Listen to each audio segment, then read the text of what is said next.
नमस्ते, hello friends and viewers. Welcome to my YouTube channel divine astrology of Hemant Dutt. आप सभी का स्वागत है।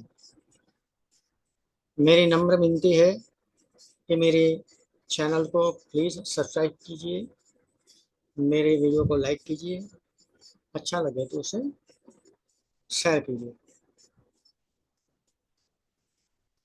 आज का टॉपिक है कार्मिक ऋण, स्पेसिफिक, पिक्युलर, विशेष विशेष ग्रह विन्यास के अनुसार कार्मिक ऋण कैसे होता है, कैसे बनता है, इसका रिजल्ट क्या है। स्पेशली विशेष करके यहाँ में 8 हाउस और 8वां भाव, 8वां भाव का स्वामी और लग्न भाव का स्वामी, ये दोनों एक्सचेंज में होते हैं, प्रतियुति में होते हैं, एक दूसरे की राशि में जाके बैठ जाते हैं। तो ऋण संबंध कैसे होता है, कार्मिक रिजल्ट क्या है, कर्म का फल क्या होता है, ये देखते हैं। सीधा एक फाइल शेयर करता हूँ।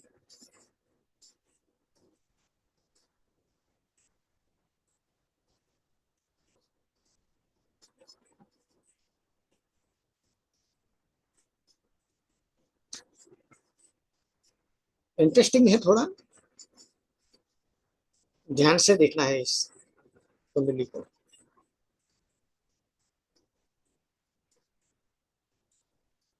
बुध है लग्न में, कैप्रिकॉर्न यानी कि मकर लग्न है। लग्न में बुध, शुक्र और सूर्य है। सूर्य 8वें भाव का स्वामी है और लग्न का स्वामी शनि 8वें भाव में है। एक्सचेंज 8वां भाव कार्मिक ऋण का है। कर्म जो किए हैं वो संचित कहाँ होते हैं, तो 8वें भाव में होते हैं।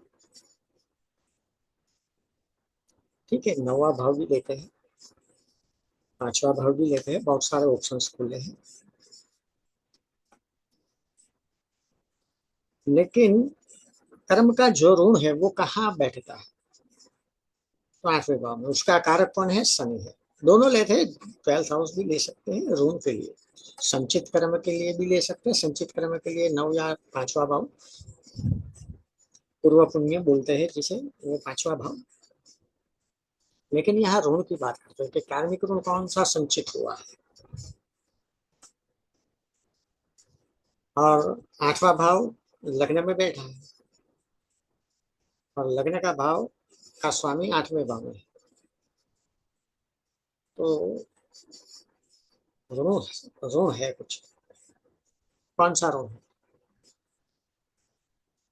किसी को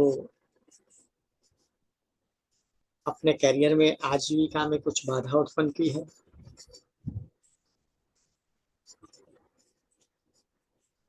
प्रगति में बाधा उत्पन्न की है, किसी की प्रगति कर रहा होता है तो उसमें विघ्न डालने के लिए जा सकते हैं, ऐसा कुछ अनुमान लगा सकते हैं, ऐसा कुछ फल आ सकता है। किसी का वित्त ग्रहण कर लिया, या किसी को भागीदारी में धोखा दिया, या उनका शेयर ले लिया, जो देना चाहिए वो नहीं दिया। इनहेरेंट इनहेरिटेंस के बारे में, वारसे की बात कीजिए तो किसी को कुछ दिया नहीं है।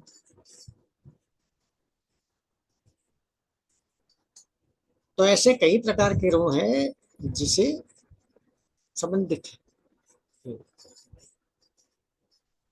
8वां भाव लग्न का स्वामी हो तो ओवरऑल हैप्पीनेस, ओवरऑल कर्म।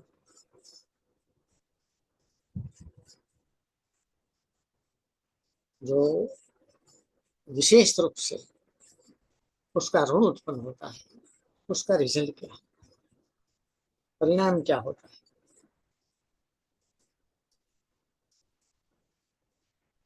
तो भय, एग्जैक्ट जो उसका शब्द प्रयोग होता है वो चिंता, एंजाइटी। भाग्य की चिंता, धंधे कारोबार नौकरी की चिंता, वेल्थ की चिंता आता है, लेकिन चिंता बनी रही।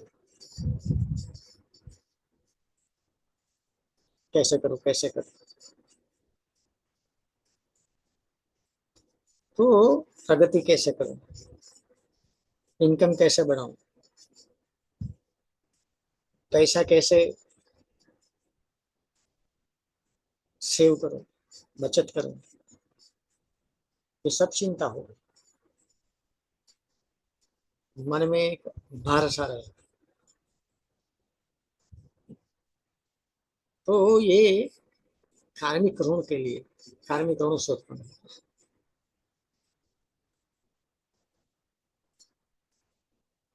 यहाँ एक ही कॉन्फ़िगरेशन लिया है, अलग अलग कॉन्फ़िगरेशन से आप चेक कर सकते हैं और अच्छा फलादेश दे सकते हैं। एक ये छोटा सा एक मेथड है, छोटा सा एक क्लू है जो आप आगे लेके जा सकते हैं। तो यहाँ कर्म का ऋण कौन सा उत्पन्न हुआ है, उसका परिणाम क्या है, ये देखना है। उपाय तो अनेक है, रेमेडीज अनेक है, वो अपने हिसाब से आप लगा सकते हैं। लेकिन ये एक क्लू है जो मैंने दिया है, तो उसको रखना चाहिए। क्योंकि क्या होता है, ऐसे जो कुंडलियां होती है उसमें विशेष करके पेरेंटल ब्लिस चली जाती है,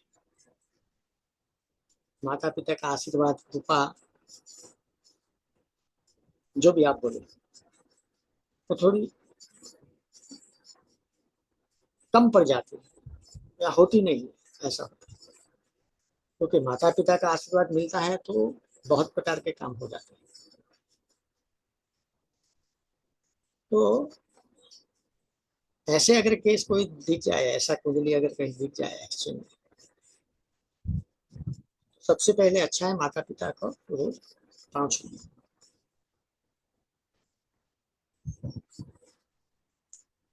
शिव जी के मंदिर में जाइए, हरिद्रा मांगल्य, हरिद्रा से लिंगार्चन कीजिए। बहुत सारे रेमेडी योग, it is up to you, आपके ऊपर है, आपके विवेक के ऊपर है कौन सा क्या कहाँ उपयोग करना।